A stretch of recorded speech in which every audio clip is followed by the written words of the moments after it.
Ahora, con motivo de las conductas irregulares que acaparan los medios, tertulias y el público en general, las nociones de derecho, moral y ética vienen utilizándose con poca precisión, creando confusión. Los tres conceptos constituyen sistemas normativos que regulan separadamente la conducta humana.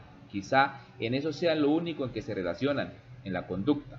En tal sentido, debería entenderse que mayor sería el derecho, el del medio la ética y el más interno la moral.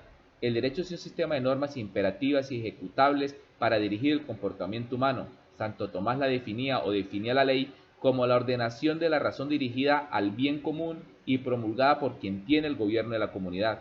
Las características son la generalidad, la permanencia, la promulgación formal y sobre todo la imperatividad, características que la distinguen de la moral y de la ética.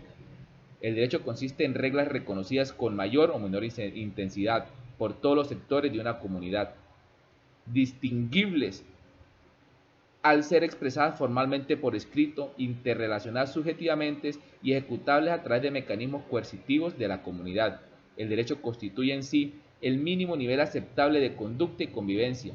Por eso toda sociedad democrática requiere de un Estado de Derecho en el que todos tienen el deber de respetar la ley, pero la ley no es suficiente para progresar en una sociedad. Se necesita ser más exigente que el mínimo básico para evitar la ley de la jungla o del más fuerte.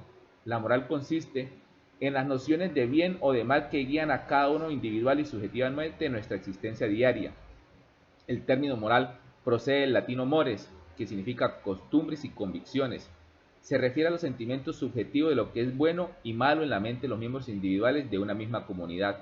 Se trata de los principios que animan y rigen la vida individual de cada persona y que no pueden comunicarse a los demás de forma plena. Nuestras convicciones subjetivas del bien y del mal son indescifrables desde el exterior y se difuminan en el interior.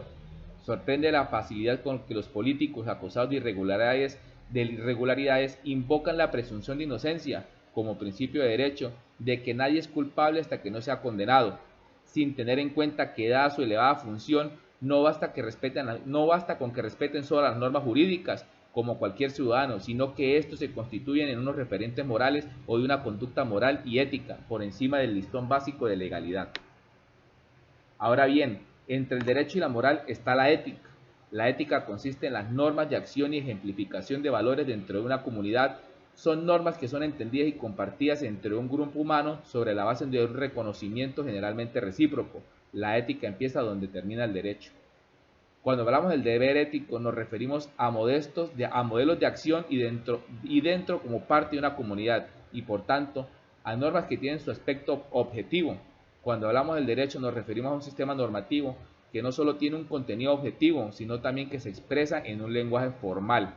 Existe una creciente preocupación por la ética y especialmente por el comportamiento irregular de muchas conductas que vulneran sus normas. Sin duda, la principal diferencia entre el derecho, la moral y la ética estriba en la coercibilidad y en la sanción de sus infracciones. La norma jurídica es coercitiva y su violación comporta sanciones civiles y penales. Esta misma coerción no existe en las normas en las normas morales y mucho menos en las éticas. La violación de las normas éticas no comporta este tipo de sanciones y solo la desaprobación por parte de los vecinos, colegas o profesionales en una comunidad en general. La violación de principios morales o individuales conlleva como única sanción al remordimiento de la propia conciencia o el mismo reproche social. El derecho a menudo encarna principios éticos. Muchos actos ampliamente condenados como poco éticos no están prohibidos por la ley. Mentir o traicionar la confianza de un amigo, por ejemplo. En sí, el hombre necesita reglas para poder vivir en sociedad, pero sobre todo para vivir de acuerdo a su conciencia. Entonces, no podemos decir que existe una relación entre la ética, la moral y el derecho. En lo único que ellos están o se traslapan es en la conducta.